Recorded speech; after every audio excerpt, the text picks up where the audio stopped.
Hi there, I'm Kathleen Lucy, Client Director here at Stryve. And I'm Paul Hunty, Information Security Officer here at Stryve. So one of the final topics in this particular series of discussions on protecting your business is training. Paul, what kind of training would you suggest that companies would implement? But I suppose there's no real one type of training. There's a number of different angles you can have in it. So you can have instructor-led training, you can have online training, of course, testing the employees through things like phishing simulations. That's very important. And then you have the general security awareness. So, you have posters up around the office, for example, that they get across to the employees almost by osmosis that security is very, very important to this organization. And it gets that message across, and when visitors come into the office, they can see it straight away as well. So it imparts that, we take this seriously, you need to take it seriously.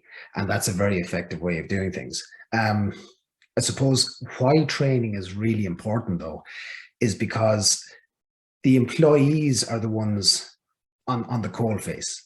They're the ones that are probably going to be the target of a hacker or of an attack. Primarily through phishing, there's so many attacks and so many hacks that when you trace it back to how it started, it's a phishing attack. So we need to arm those employees to be the best possible defense for themselves and for your organization.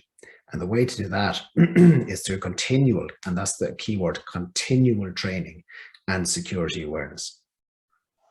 And interesting that you say that, because I do believe, because obviously we do training internally, that the continuous training, it just creates that culture of awareness. And that's possibly the most important thing, that it's on the top of minds for all of your employees.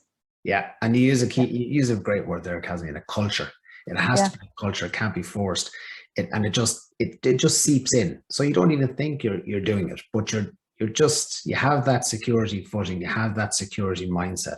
And if you can build that in your employees, you turn the employees then from being what many people consider to be the weak underbelly of your defenses into being a really, really strong and effective first line of defense. So you can flip it on its head by creating that security culture, and that training and that security awareness is a key part of building that.